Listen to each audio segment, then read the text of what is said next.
Good afternoon and welcome back to True Crime Mysteries, where we take a dive into some of the world's most prolific crimes. First off, I would like to apologize for my lack of videos. I'd had a very busy month with some personal issues, and then I went on vacation to England for a couple weeks, but I am back now and I have a few videos lined up and I'm excited to get going again. Thanks for sticking around and giving me the time I needed to recharge. I'm still figuring out what posting schedule works best for me and something that is manageable and I can consistently deliver, but there will be weekly videos for sure.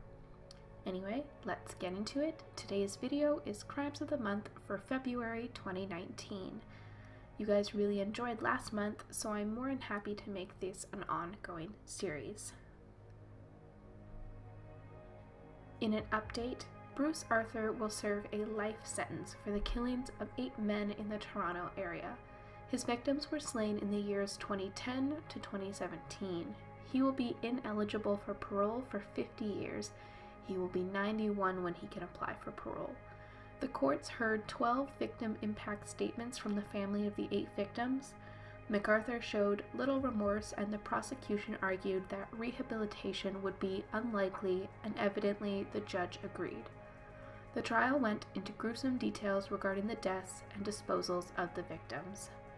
MacArthur kept staged photos on his personal computer, sometimes for several days after the deaths.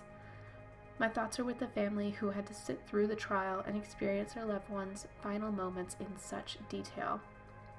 I can't imagine how horrific that experience must have been. The only solace is that Bruce MacArthur will serve the remainder of his life in prison. Travis Wiel pleads guilty to misdemeanor disorderly conduct and resigns following a video of him kneeing and punching a suspect brought in on a theft case. The victim, Terrell James Johnson, was held by at least 5 officers, gagged and tied down to a chair while he was beaten. The incident had occurred in 2016, and he had been on paid administrative leave for the past 2 years.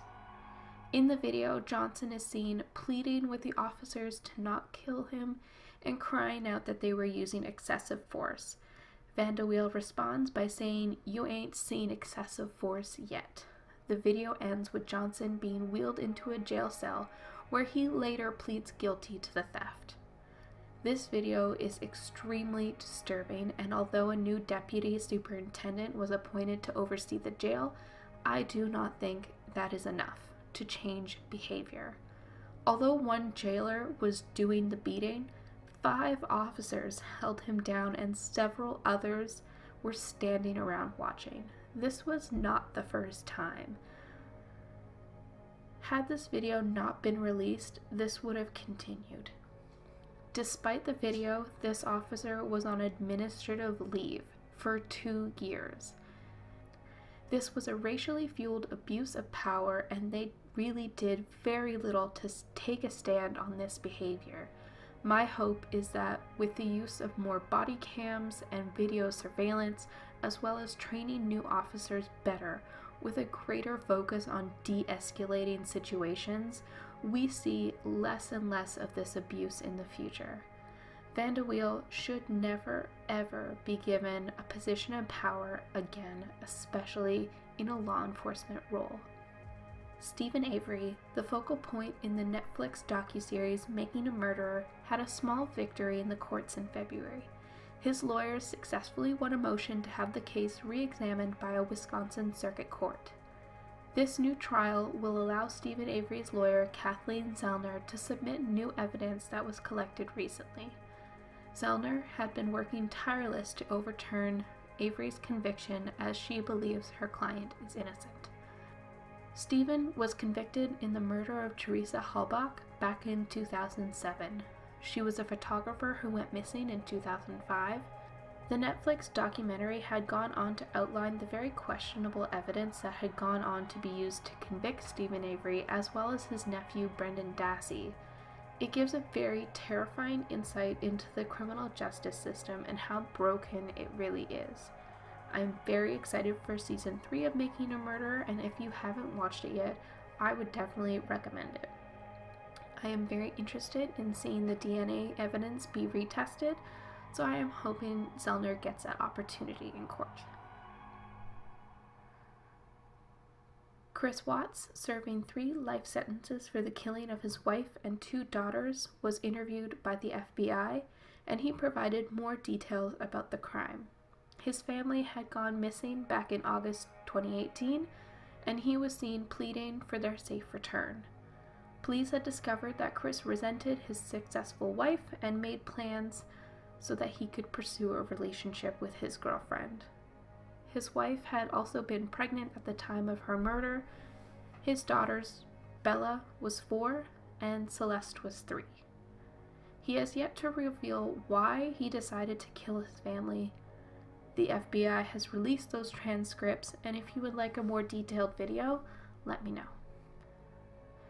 In a lighter story, Gwendolyn Aggard calls 911 when she hears someone attempting to get into her home.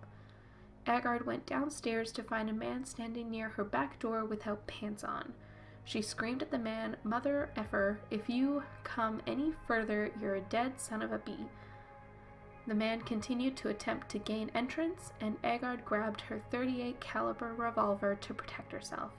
She fired twice, and the man ran off to try another entrance, so Aggard got her bigger gun, a .48 caliber revolver. She fired twice, and the man ran off to try another entrance, so Aggard got her bigger gun, a .45 caliber revolver. She warned the burglar, "When you come down those stairs, I'm gonna blow your damn brains out," while firing a warning shot. She trapped the burglar in a corner, and the suspect hid in a closet and was arrested without incident and charged. Police released 10 minutes of the 911 call, and although Aggard told the 911 operator how terrified she was, she said that she thought of her family and it gave her a burst of energy to stave off the would-be attacker. When interviewed, her daughter said how proud she was that her 79-year-old mother was able to be so strong and calm during the entire altercation until law enforcement were able to arrive. Those are some notable crime updates in the news for the month of February. If you have any stories you have heard this month and you think they need some coverage, hit me up on my socials. I keep a running list and I compile it for these videos specifically. As always, thank you for watching, and hit that subscribe button so you don't miss out on any videos. I appreciate your support, and stay safe out there.